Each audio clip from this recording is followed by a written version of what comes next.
Jasmine, वो रही हमारी गाड़ी जो हमें आजादी की ओर ले जाएगी।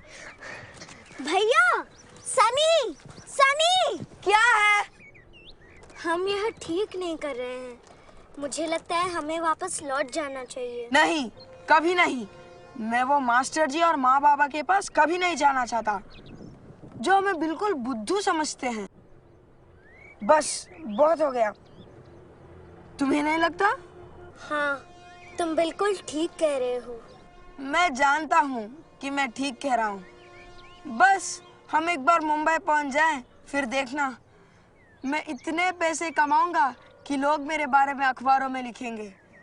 फिर सबको पता चल जाएगा कि मेरी योग्यता क्या है। पर हम मुंबई जाके करेंगे क्या? तू फिक्र मत कर, मैं सब संभाल लूंगा। मैंने कभी भी तुझे निराश किया है? चलो चले।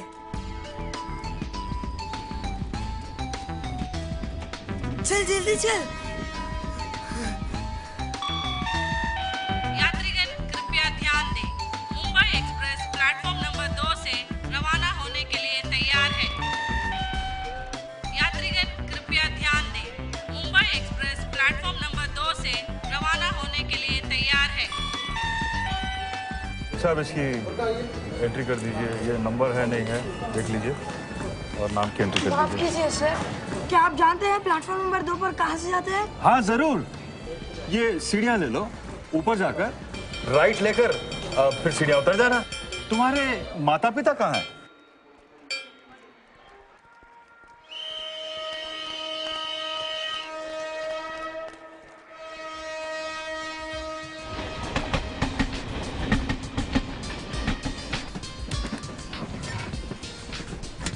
जैस्मिन, यहाँ खाली है।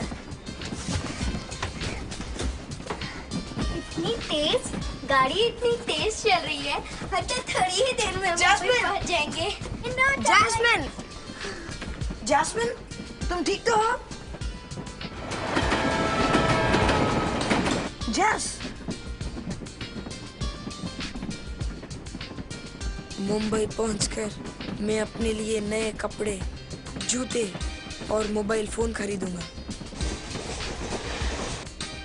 मैं माँ और पापा को दिखा दूंगा कि मेरी योग्यता क्या है।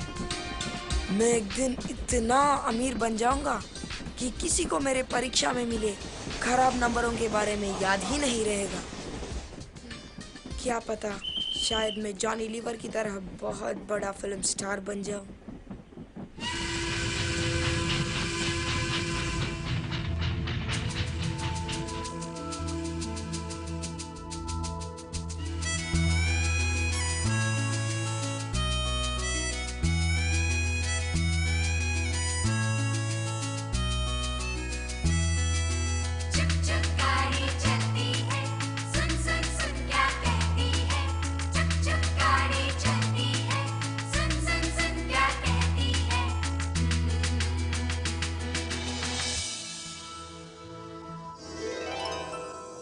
तू जो देखता है तेरा सपना नहीं है, तू जो मांगता है तेरा अपना ही तो है।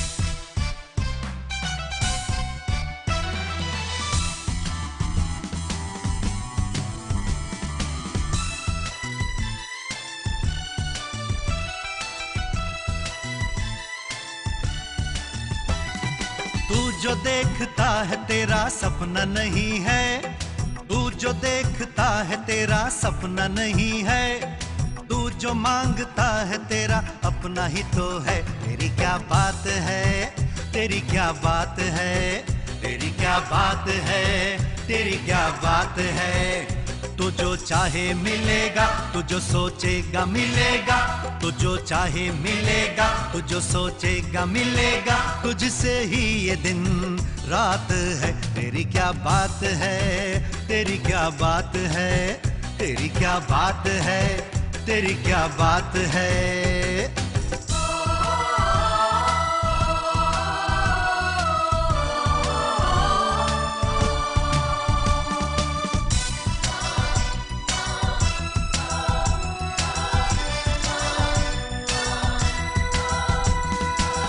तुझसे मिलने के लिए दुनिया होगी बेचैन, तेरी एक झलक के लिए तरसेंगे नैन। अरे तुझसे मिलने के लिए दुनिया होगी बेचैन, तेरी एक झलक के लिए तरसेंगे नैन।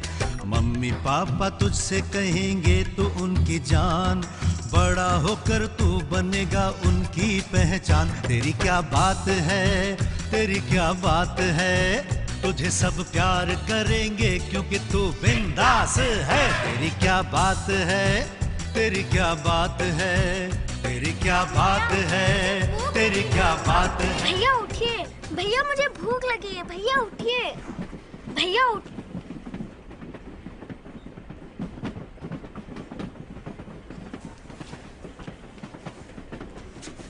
माफ कीजिए सर, मैंने सोचा ये सीट खाली है, मैं जाता हूँ। डरो मत बेटा, सब ठीक हो जाएगा। मेरा नाम राज है। तुम्हारे माता पिता कहाँ हैं? हाँ, वो दूसरे डिब्बे में है। मैं और मेरे बहन चॉकलेट खरीदने गए और रास्ता भूल गए। हम इसीलिए आपसे रास्ता पूछ रहे थे। तुम सच बोल रहे हो?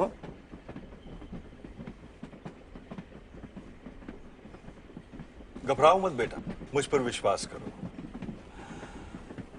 मुझे तुम्हारी पूरी कहानी सुननी है। इस बार सब सच सच बताओ।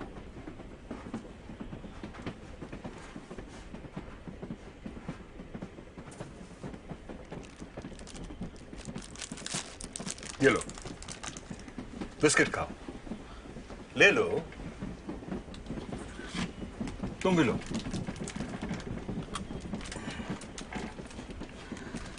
और अब मुझे बताओ कि तुम लोग यहां क्या कर रहे हो? मेरा नाम सन्नी कुमार है और ये मेरी बहन जैस्मिन कुमार है। हम मुंबई जा रहे हैं ताकि मैं अपने लिए कोई काम ढूंढ सकूं। और तुम्हारे माता पिता? वो नहीं जानते, हम घर से भाग आए हैं। मामला संगीन है। तुम्हें क्या लगता है शहर में तुम्हें क्या काम मिलेगा?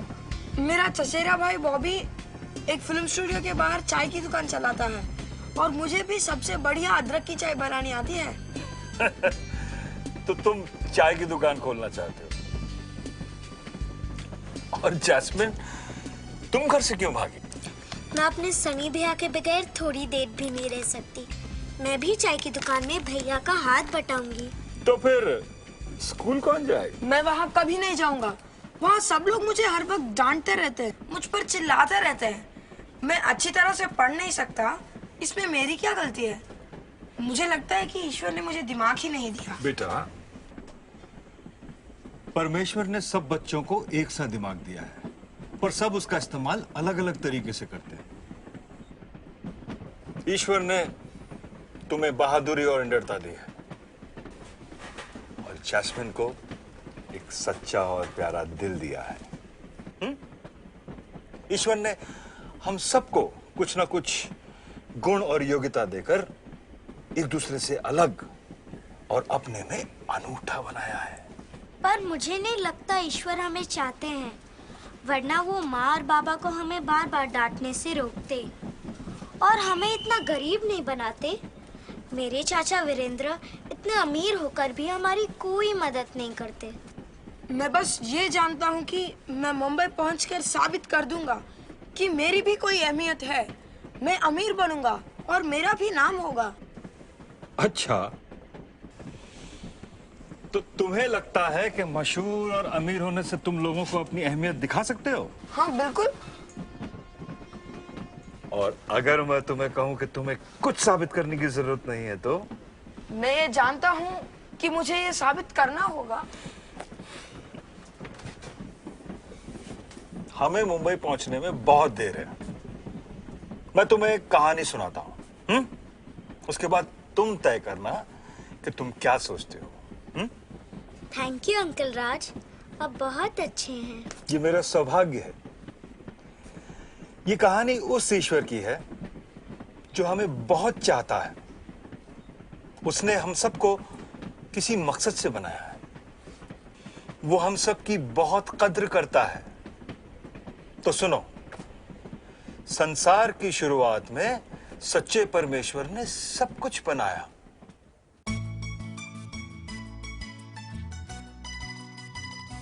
उसने ब्रह्मांड की रचना की। उसने इस धरती को बनाया और उसने जीवन दिया।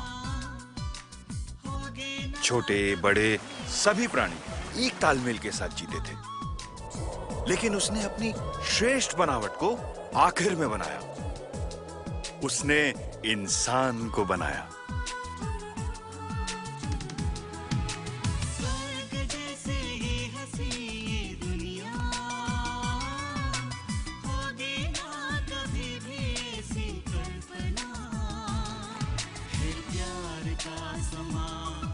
हमें बनाया ताकि हम उसके साथ दोस्ती कर सकें।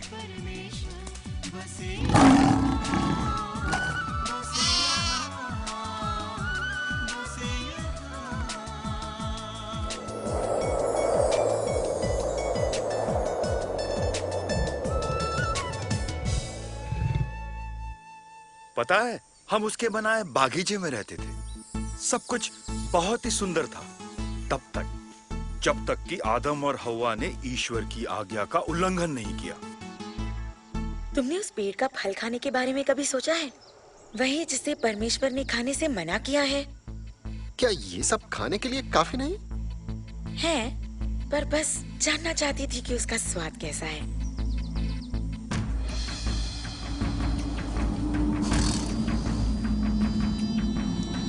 क्या सचमुच परमेश्वर ने कहा कि बाग का कोई फल मत खाना? नहीं, हम हर पेड़ का फल खा सकते हैं, पर परमेश्वर ने कहा तुम उस पेड़ का फल मत खाना जो बाग के बीचों बीच है, ये वाला। और तुम उसे छूना भी मत, वरना मर जाओगे। तुम मरोगे नहीं। परमेश्वर ये जानता है कि अगर तुमने ये फल खा लिया तो तुम्हारी आंखें खुल जाएंगी। तुम परमेश्वर जैसे बन जाओगे, अच्छे और बुरे को जानने वाले। हव्वा,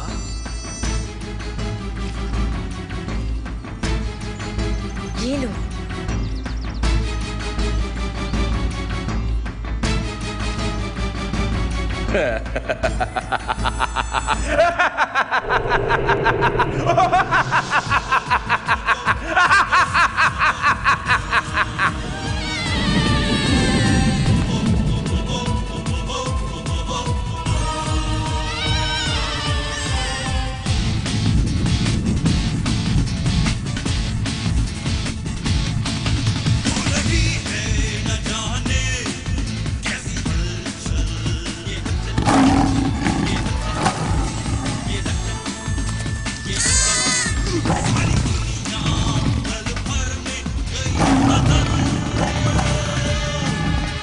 ईश्वर की आज्ञा का उल्लंघन करने की वजह से हम उससे दूर हो गए।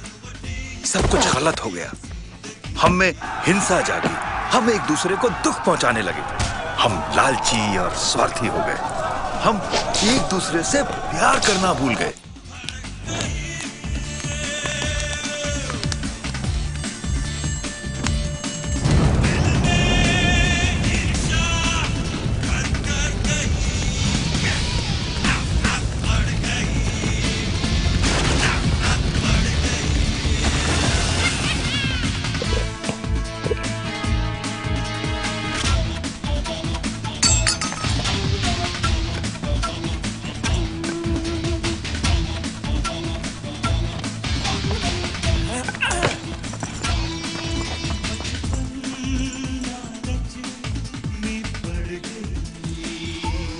पर ईश्वर हमें इतना प्यार करते हैं कि वो हमें उनकी ओर वापस ले जाना चाहते थे। इसीलिए उन्होंने अपने बेटे को भेजा, जिसका नाम था यीशु।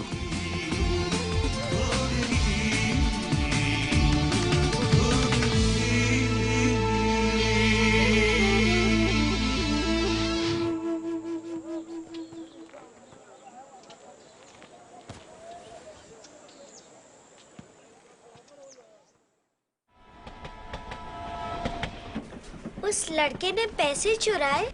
हाँ, गलतियां हम सब करते हैं। तुम्हें वो बागीचे वाला सांप याद है?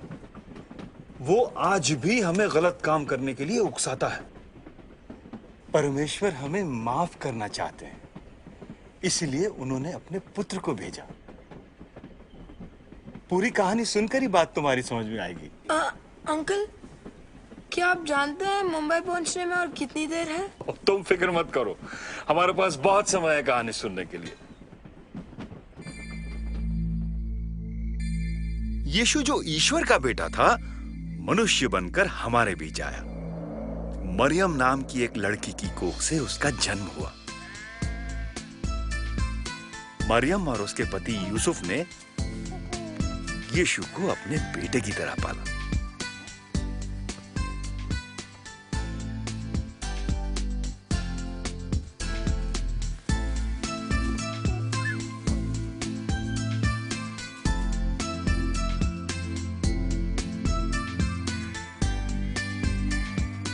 ईश्वर ने स्वर्गदूतों को धरती पर भेजा अपने बेटे के जन्म के बारे में बताने के लिए, और स्वर्गदूतों ने चरवाहों को भेजा उसके स्वागत के लिए।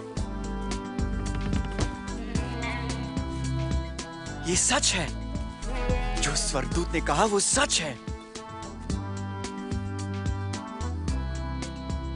जब बालक बड़ा हुआ तब उसे बपतिस्मा दिया गया, और जब उसे बपतिस्मा दिया जा रहा था तब स्वर्ग से एक आवाज सुनाई दी, ये मेरा बेटा है जिसे मैं बेहद चाहता हूं, इससे मैं बहुत खुश हूं।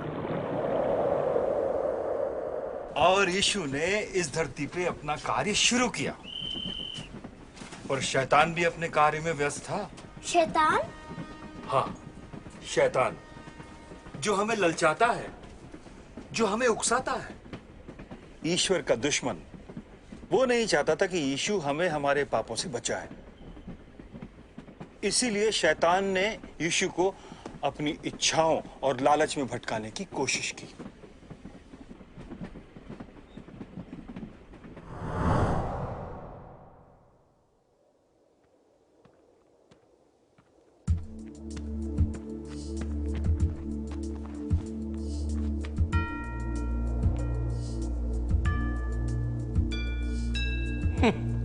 परमेश्वर का बेटा 40 दिन बिना खाए उपवास और प्रार्थना। ये कोई परीक्षा है? तुम्हारे पिता का हुक्म है?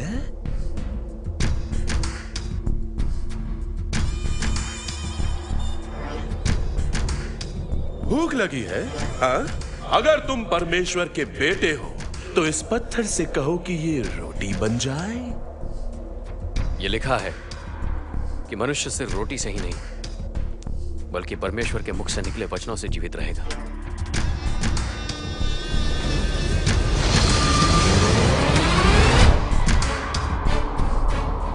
अगर तुम परमेश्वर के बेटे हो तो कूद जाओ, क्योंकि लिखा है कि परमेश्वर स्वर्गदूतों को आदेश देगा और वो तुम्हें हाथों हाथ उठा लेंगे ताकि तुम्हारे पैरों में पत्थर से ठेस ना पहुंचे। ये भी लिखा है, परमेश्वर की परीक्षा लेने की कोशिश मत करना।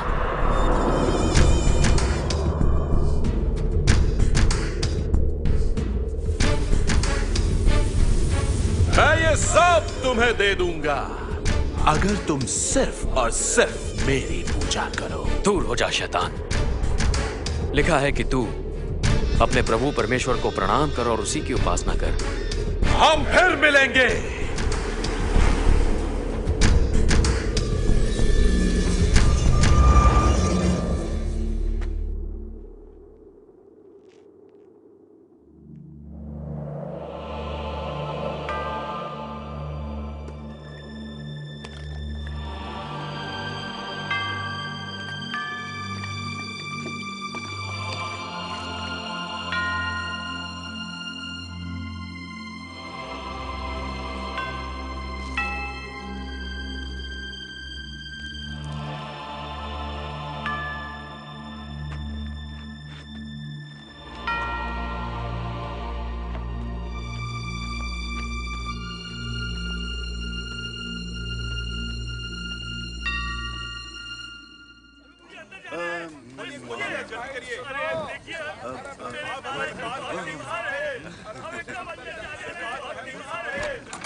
मैं देख सकता हूँ, यीशु ने मेरी आंखें ठीक की। मैं सब देख सकता हूँ। मैं अंधा था पर अब देख सकता हूँ। अब कल आना।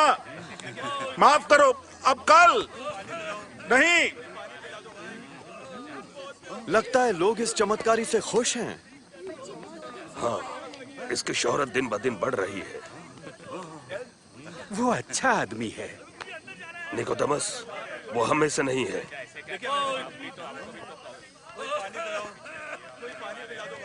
नहीं, आप लोग कल आना। मैंने कहा आप लोग कल आना। आपको कल देखेंगे, कल।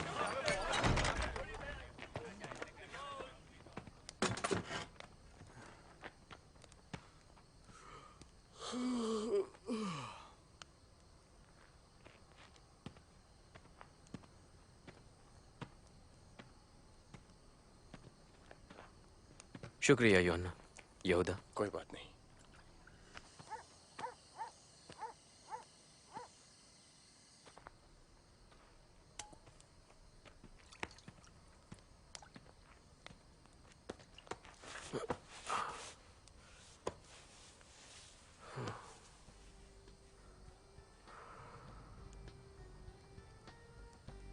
यीशु, यीशु, यीशु।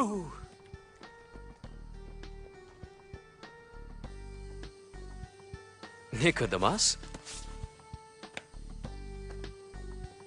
यहाँ अंधेरे में क्या कर रहे हैं आप? यीशु, जरूर तुम्हें परमेश्वर ने भेजा है, वरना तुम ये चमत्कार नहीं कर पाते। अगर कोई नए सिरे से जन्म ना ले तो वो परमेश्वर का राज नहीं देख सकता। पर एक इंसान दोबारा कैसे जन्म ले सकता है? सुनिए, लोग बच्चे के शरीर को जन्म देते हैं, पर सिर्फ परमेश्वर की दी हुई आत्मा उसमें जान डाल सकती है। पर ये कैसे हो सकता है? परमेश्वर को इस दुनिया के लोगों से इतना प्यार है कि उसने अपना बेटा भेजा, ताकि जो भी उस पर विश्वास करेगा वो अमर जीवन पाएगा और उसकी आत्मा कभी नहीं मरेगी। परमेश्वर ने अपना बेटा दुनिया में इसलिए नहीं भेजा कि लोगों में बुराई ढूंढे, उसे लोगों को बचाने भेजा है। जो लोग सच्चाई की जिंदगी नहीं जीते, उन्हें उजाले से ज्यादा अंधेरा पसंद होता है, पर जो लोग सच्चाई से जीते हैं वो उजाले में आएंगे।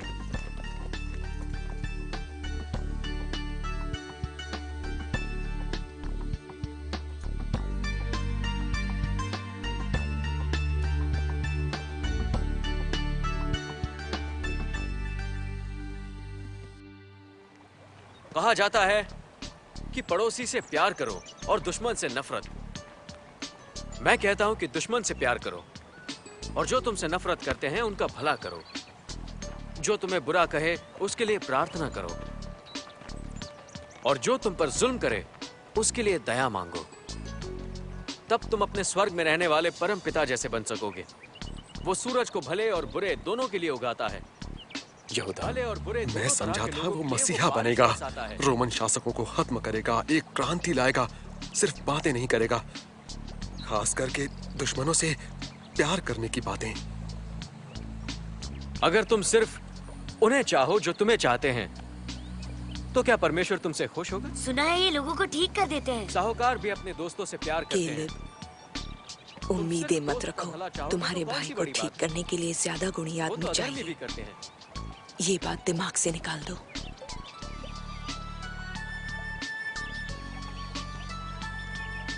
दूसरों से वैसा ही सलूक करो जैसा तुम अपने लिए चाहते हो।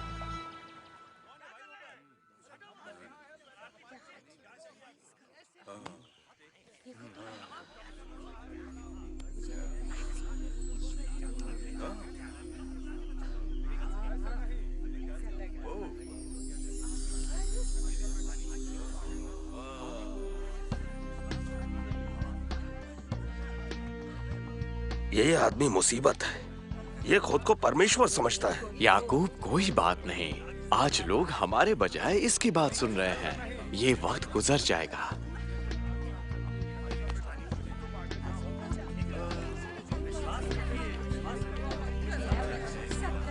तुम यहाँ रुक क्यों गए? हम अंदर नहीं जा सकेंगे। कोई बात नहीं कालिब, तुमने कोशिश तो की। लेकिन वो आदमी तुम्हें ठीक कर सकता है। मेरे पास एक तरकीब है, चलो।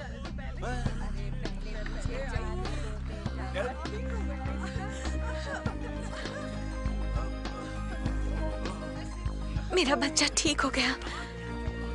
शुक्रिया, शुक्रिया यीशु।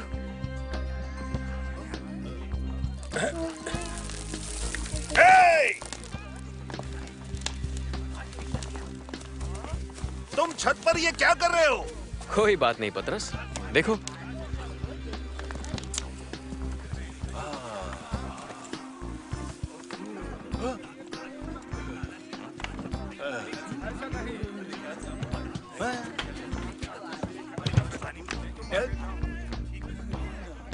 मेरे दोस्त, तुम्हारे गुनाह माफ हो गए। गुनाह माफ हो गए? गुनाह सिर्फ परमेश्वर माफ करता है। वो खुद को परमेश्वर समझता है। आप धर्म की शिक्षा देते हैं, तो कहिए क्या मेरे लिए यह आसान होगा कि इस आदमी से कहूं कि इसके गुनाह माफ हुए, या फिर इससे कहूं कि उठो, चटाई उठाओ और अपने घर जाओ? ये जान लीजिए कि मैं ये दोनों कर सकता हूं। उठो, अपनी चटाई उठाओ और घर जाओ।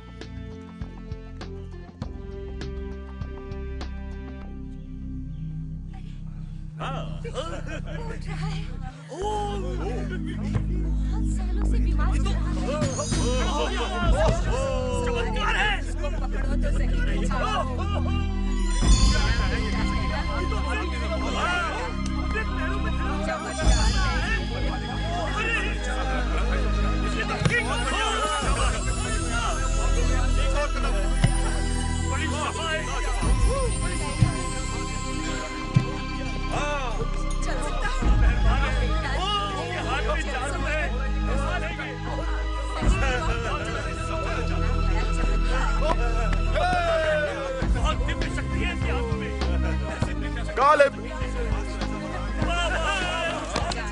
विश्वास नहीं हो रहा, कितना अच्छा लग रहा है। कमाल हो गया।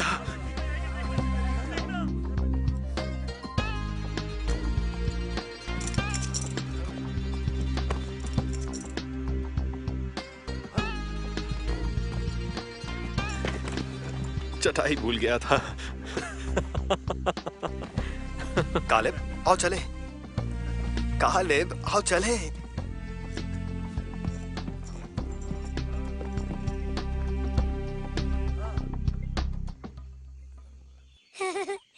वो हमें नीचा दिखा रहा है।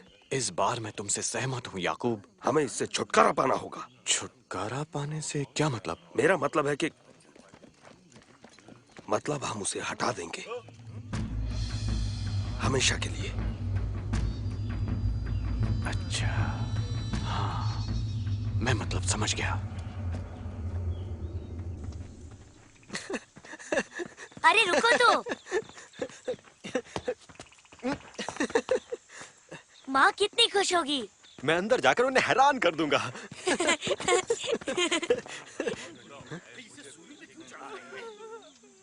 नहीं कालिब, मत देखो। रोम के सिपाही किसी मुजरिम को सूली पर चढ़ा रहे हैं। हम पिछले रास्ते से घर चले गए। बेन्यामिन, बोलो। क्या वो चोरी के लिए भी सूली पर लटका सकते हैं? मुझे नहीं पता। रोम के सिपाही तो जो भी चाहें कर सकते हैं।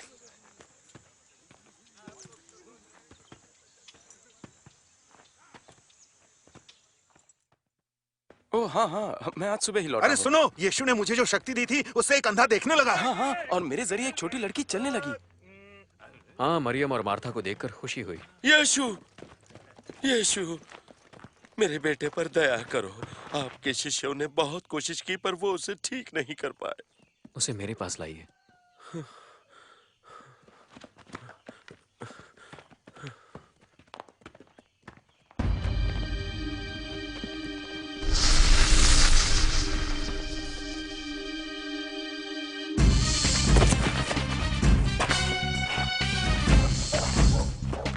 इसकी ये हालत कब से है?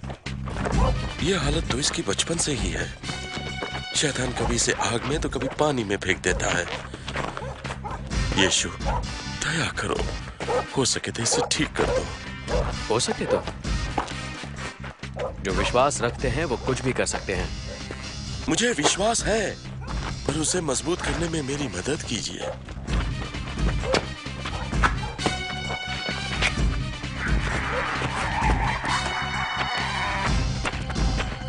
मैं तुम्हें हुक्म देता हूं कि इसे छोड़ दो और दोबारा इसे परेशान मत करना।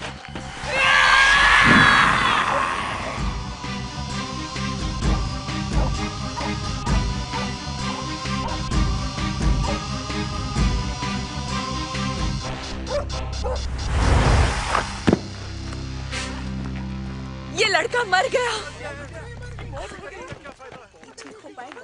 मुझे नहीं लगता उठेगा क्या? ये क्या हो रहा है? चमत्कार है! चमत्कार हो गया! कैसे हो गया? बाबा, मेरे बेटे, मेरा बेटा। तो क्या यीशु शैतान से भी ज्यादा शक्तिशाली थे? हाँ, ये सच है। यीशु की शक्ति अपार है। वो हम सबसे प्यार करते हैं। वो हमें मुक्ति दिलाना चाहते हैं, ठीक उस छोटे लड़के की तरह। पर हर कोई यीशु को पसंद नहीं करता था। कुछ लोग यीशु को बहुत बड़ा संकट मानने लगे थे और इसीलिए उन्होंने यीशु के खिलाफ षड्यंत्र रचना शुरू कर दिया। पर यीशु ने दूसरों के विचारों से अपना कार्य प्रभावित होने नहीं दिया, क्योंकि वो जानते थे वो कौन है और इसीलिए वो किसी का भी सामना कर सकते थे।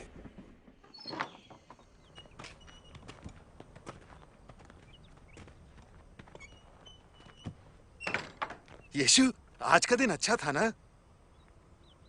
हाँ, हाँ, अच्छा था।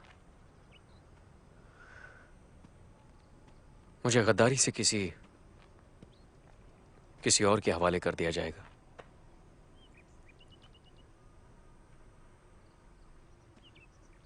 और वो मुझे मार देंगे।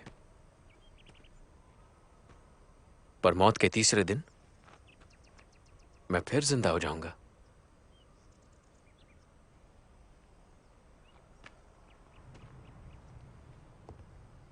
इसका क्या मतलब? मुझे नहीं पता, पर ऐसा होगा क्यों? आप त्योहार मनाने यरूशलेम आए हैं, तो ये देखिए। ऐसे थोड़ी होता है। देखो, ऐसा नहीं चलेगा।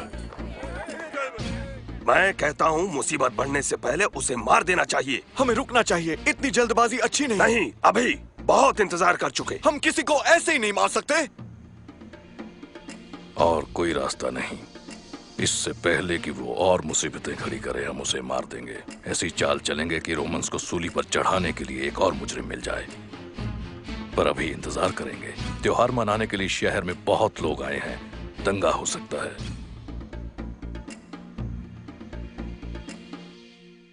वो सब जिन्हें मुझ पर विश्वास है, उन्हें उस पर भी विश्वास है जिसने मुझे भेजा है। क्या जिसने मुझे देखा है, उसने मुझे भेजने वाले को देखा है। मैं इस दुनिया में उजाला बनकर आया हूं। जिन्हें मुझ पर विश्वास नहीं है, वो अंधेरे में रहेंगे।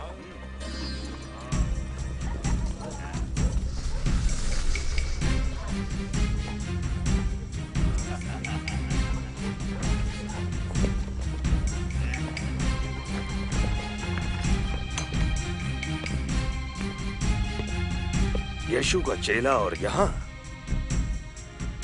क्या सेवा करें हम तुम्हारी? मुझे कितने पैसे दोगे अगर मैं यीशु को तुम्हारे हवाले कर दूं? तुम कर सकोगे?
सही वक्त आने पर मैं आपको बता दूंगा।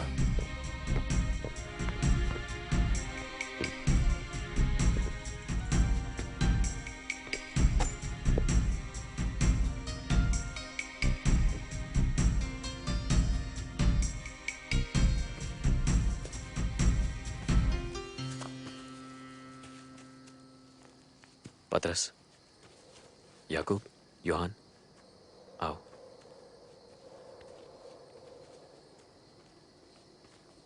तुम यहीं रुको।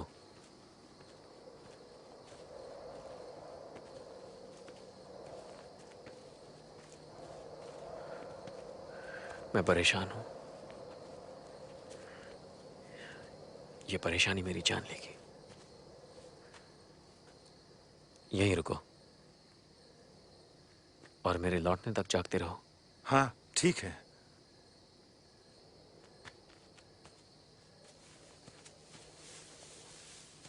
ये सब हो क्या रहा है? मुझे नहीं पता, पर मैंने उन्हें इतना परेशान पहले कभी नहीं देखा।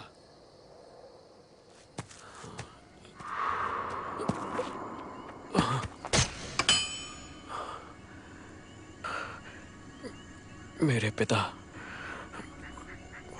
अगर हो सके तो मुझे इन सारी तकलीफों से मत गुजरने देना।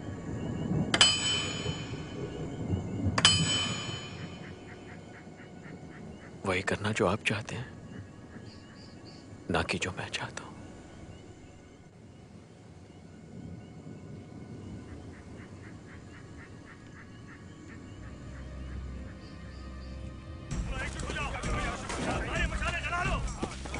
जाओ, हथियार लाओ।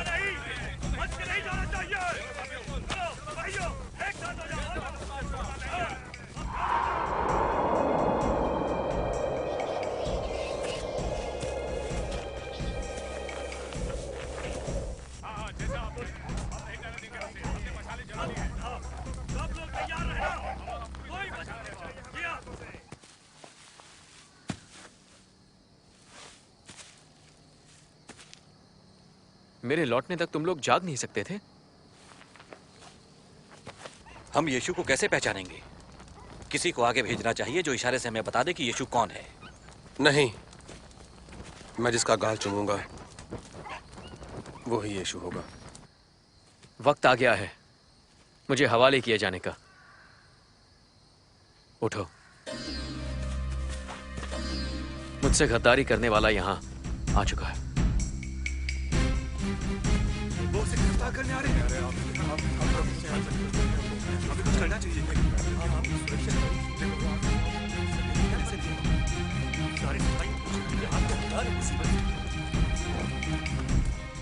किसकी तलाश है तुम्हें? नाजरत वाले यीशु की। वो मैं हूं।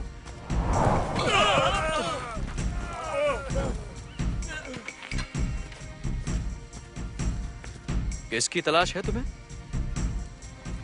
नाजरत वाले यीशु की। मैंने कहा कि वो मैं हूं। जब तुम्हें मेरी तलाश है तो बाकियों को यहां से जाने दो।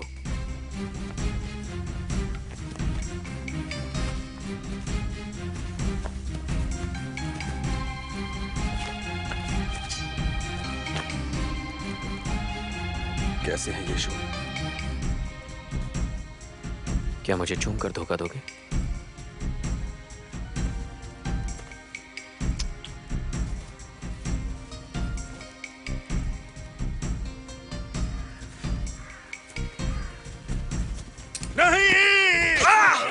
बस करो, फेंक दो अपना खंजर।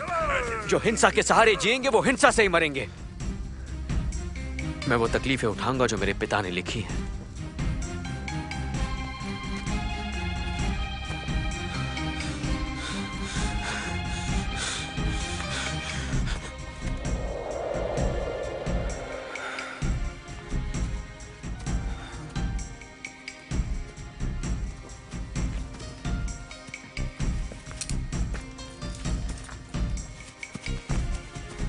यीशु, कुछ करो, रोको उन्हें। क्या तुम नहीं जानते कि अगर मैं कहूं तो मेरे पिता स्वर्गदूतों की 12 फौजें भेज सकते हैं, मगर वो कैसे होगा जो उन्होंने लिखा है?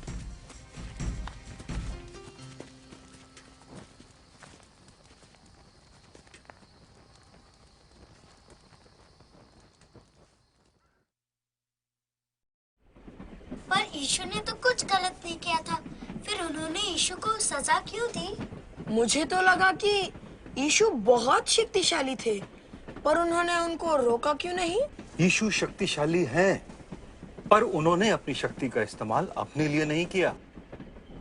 उन्होंने अपनी शक्ति का इस्तेमाल तुम्हारे लिए और तुम्हारे लिए किया। आप क्या कहना चाहते हैं? याद रखो, हम हमारे पापों की वजह से अपने ईश्वर से दूर हो गए थे और इसकी सजा किसी न किसी को तो भुगतनी ही थी। और वो सजा यीशु ने अपने सर ली।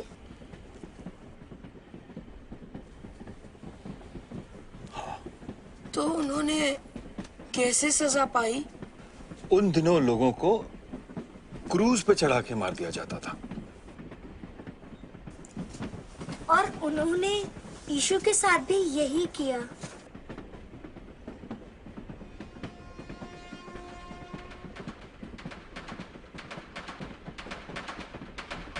पीछे हटो, पीछे हटो, चलो पीछे खड़े रहो, चलो, चलो, चलो, चलो।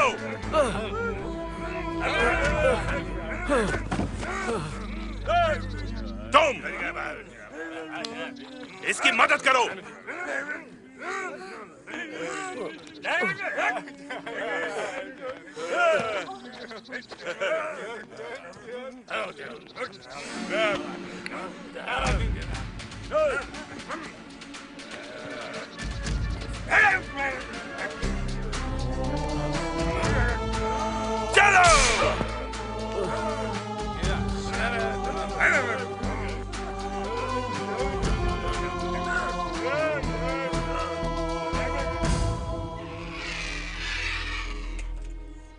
पहले इन दो चोरों को ले लो और इस यीशु को आखिर में रखना।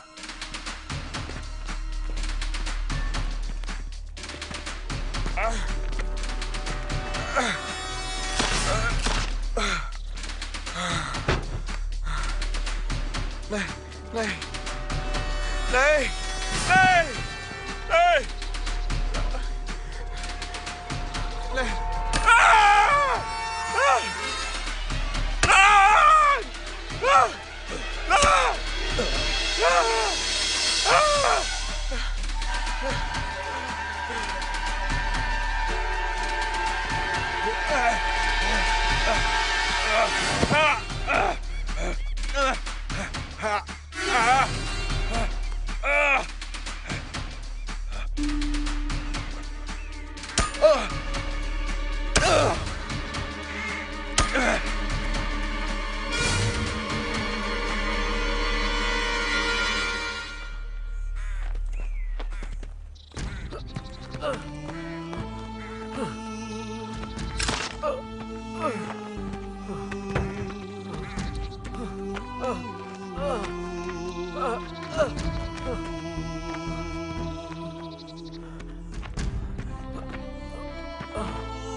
मेरे पिता, इन्हें क्षमा कर देना। ये नहीं जानते ये क्या कर रहे हैं।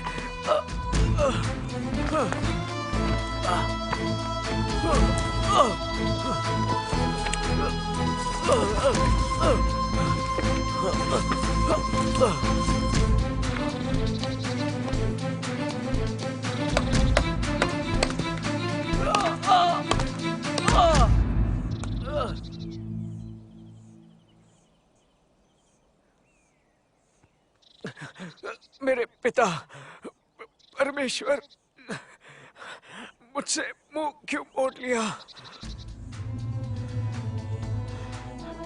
तुम परमेश्वर के बेटे हो ना? फिर बचाओ खुद को और हमें भी। तुझे परमेश्वर का डर नहीं, हम अपने जुर्म की सजा भुगत रहे हैं, पर इन्होंने तो कुछ भी नहीं किया। मुझे याद रखना, जब आपका राज आए।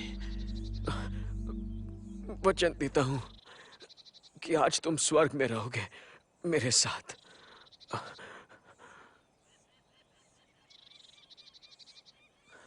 सब कुछ हो चुका है मेरे पिता। मैं खुद को आपके हवाले करता हूं।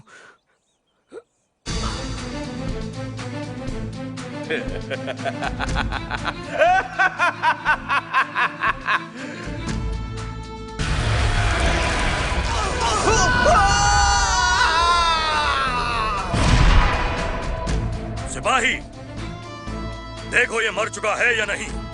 जी।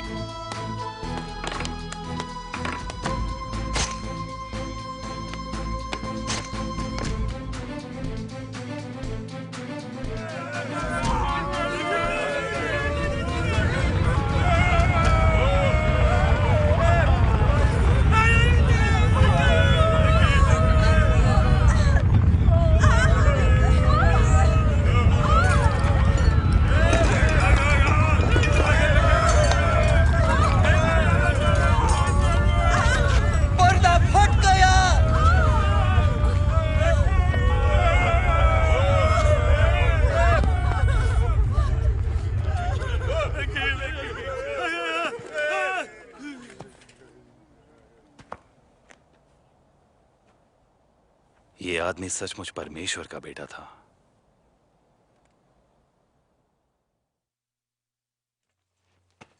यह पायलट की अनुमति है शरीर लेने के लिए।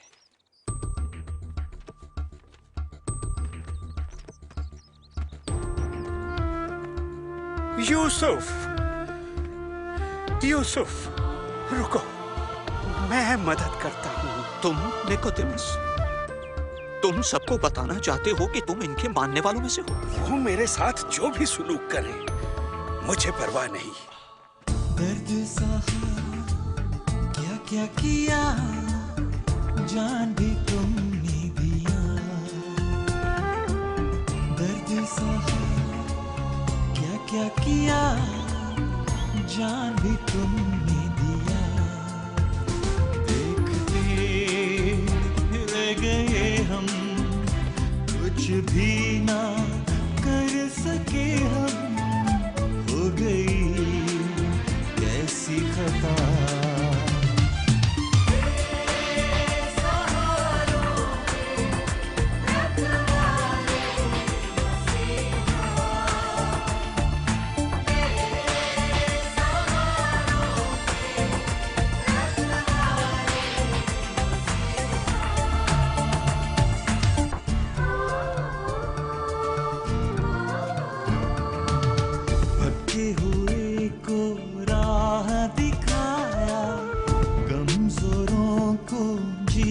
सिखाया, थाम के हाथ गिरने से बचाया, खुशियों से फैला के उजाला। प्यार जिंदगी में भर डाला।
हमें इसी बात का डर था।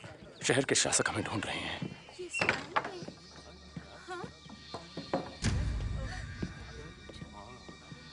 मैं कब्र पर गई थी। वहाँ वो पत्थर हटा हुआ था। वहाँ पर एक स्वर्गदूत भी था और स्वर्गदूत ने कहा कि यीशु मृतकों में से जी उठे हैं, ठीक जैसा उन्होंने कहा था। स्वर्गदूत कहे या आदमी, मरने के बाद कोई जिंदा नहीं हो सकता। कैसे हो? देखो उनका भूत। क्यों डर रहे हो तुम लोग? तुम्हें कोई शक है? देखो मेरे हाथ, मेरे पैर, और देखो कि मैं कौन हूं। भूतों के पास मेरी तरह शरीर नहीं होते। तुम्हारे पास खाने को कुछ है?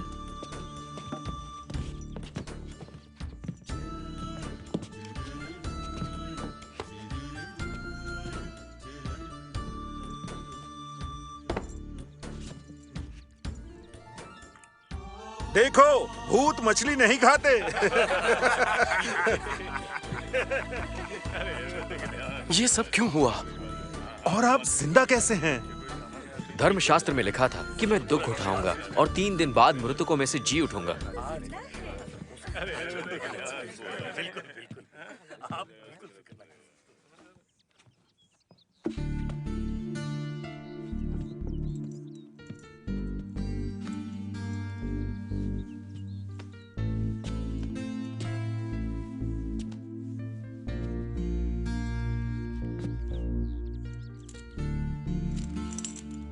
ये आपका है, मैंने इसे चुराया था।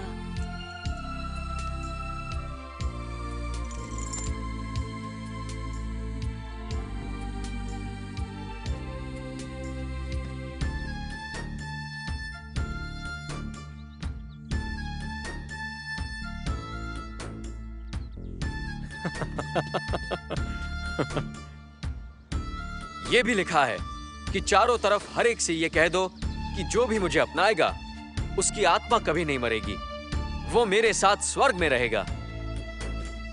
इसलिए जाओ और सारी जातियों के लोगों को मेरी शिक्षा बताओ। उन्हें परमपिता, पुत्र और पवित्र आत्मा के नाम से बपतिस्मा दो। उन्हें वो सब बातें मानना सिखाओ जिनका मैंने तुम्हें आदेश दिया है। मैं हमेशा तुम्हारे साथ रहूंगा, इस दुनिया का अंत होने तक। गैलिली के लोगों, आकाश की तरफ क्या देख रहे हो? यीशु को स्वर्ग में ले गए हैं। पर एक दिन वो वापस आएंगे, उसी तरह जिस तरह तुमने उन्हें जाते देखा। रुको!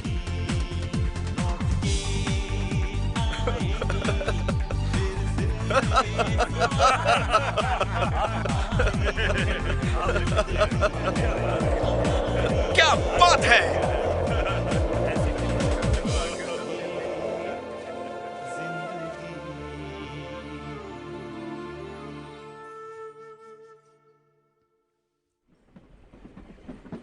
तो तुमने देखा, यीशु ने अपनी जान दे दी, क्योंकि तुम दोनों उनके लिए बहुत कीमती हो। मेरी और तुम्हारी सजा उन्होंने अपने सर ले ली। एक यही रास्ता था हमें अपने ईश्वर से वापस मिलवाने का। पर वो मरे नहीं, वो फिर से जी उठे हैं। वो मौत से भी ज्यादा शक्तिशाली हैं। यीशु एक जीवित परमेश्वर है। वो आज भी हमारे बीच जिंदा है। हम मुंबई के करीब हैं। सनी, क्या तुम मशहूर और अमीर बनने के लिए तैयार हो? मैं अभी आया।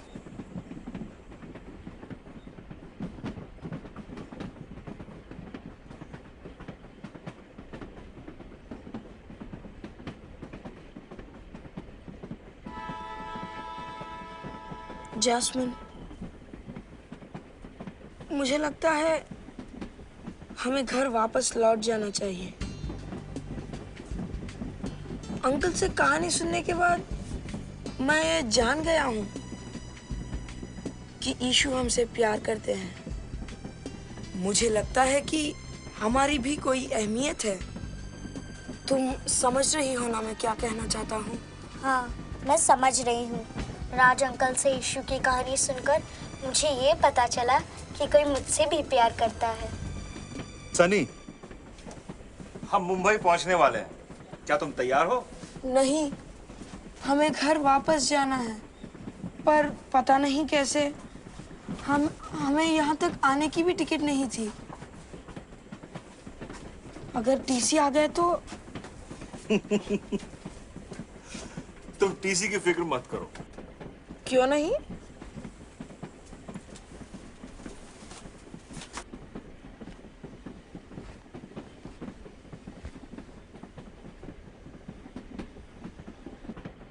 मैं ही टीसी हूं और मैंने खुद तुम्हारे टिकट के पैसे भर दिए हैं। सच? ये तो उसी तरह है जैसे यीशु ने हम सब की गलतियों की कीमत चुकाई। बिल्कुल सच। और मैं तुम्हें खुद लेके जाऊंगा वापस। तो हमें यीशु के बारे में और कुछ बताइए। यीशु के दिल में तुम्हारे लिए बहुत अहमियत है, इसलिए नहीं कि तुम क्या करते हो या नहीं करते, बल्कि इसलिए कि ईश्वर ने अपने समान तुम्हारी रचना की है। तुम जैसे भी हो वो तुम्हें चाहते हैं और इसीलिए उन्होंने मौत को भी गले लगा लिया ताकि तुम उनके साथ रह सको।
सनी और जैस्मिन अपने माता पिता की आकांक्षाओं को तुच्छ समझते थे। उन्हें लगा कि दौलत और शोहरत कमाकर वो महत्व और मुकाम हासिल कर लेंगे, इसलिए वो घर छोड़कर मुंबई भाग गए, ये सोचकर कि मुंबई पहुंचकर वो अमीर और मशहूर बन जाएंगे, फिर उन्हें सारी खुशियां हासिल हो जाएंगी। वो जानते थे कि वो गलती कर रहे हैं, लेकिन प्रेम और अपनेपन की तलाश में वो लगातार गलतियां करते चले गए। सौभाग्य से सनी और जैस्मिन के जीवन में अंकल राज आते हैं। ये जानते हुए कि दोनों गलती कर रहे हैं, अंकल राज उनकी मदद करते हैं।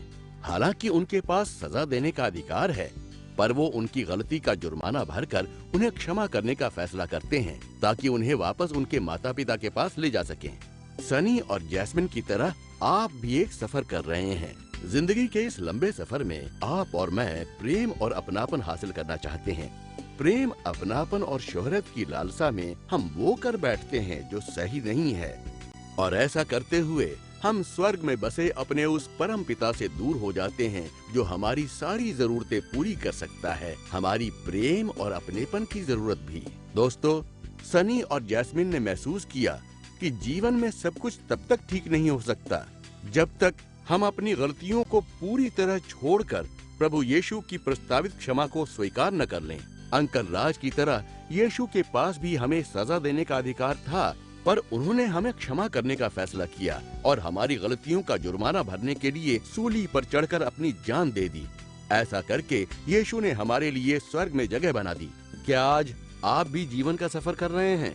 वो सफर जिसमें हर पल है डर, बेचैनी और ये भी पता नहीं कि कल क्या होगा, न ही ये जानते हैं कि मरने के बाद आप कहाँ जाएंगे। तो मेरे दोस्तों, आज मैं आपसे कहना चाहता हूँ कि आपका परम पिता परमेश्वर आपसे प्रेम करता है, वो आपसे खुश है और आपसे संबंध रखना चाहता है। आपको सिर्फ इतना करना है कि आप अपनी की हुई गलतियों से दूर हो जाएं और उसे अपने दिल में बसा लें। अगर आज आप उसके प्रेम, अपनेपन और क्षमा का अनुभव करना चाहते हैं तो क्या आप कृपा करके मेरे साथ ये प्रार्थना करेंगे? हे प्रभु यीशु, मैं अपने पापों के लिए क्षमा चाहता हूँ और आपका आभारी हूँ कि आपने कैलवरी की सलीब पर चढ़कर मेरे पापों का जुर्माना भरा। कृपया मुझे पवित्र करके अपना बना लीजिए। मैं आज से सिर्फ आपके लिए जीना चाहता हूँ और मैं आभारी हूँ कि आपने मुझे अपना लिया। यीशु के नाम पे मैं ये प्रार्थना करता हूँ। दोस्तों, अगर आज आपने ये प्रार्थना कर ली है तो आप परमेश्वर के अपने बन गए हैं और अब वो आपके दिल में रहेगा और मृत्यु के बाद आप सदा स्वर्ग में रहेंगे।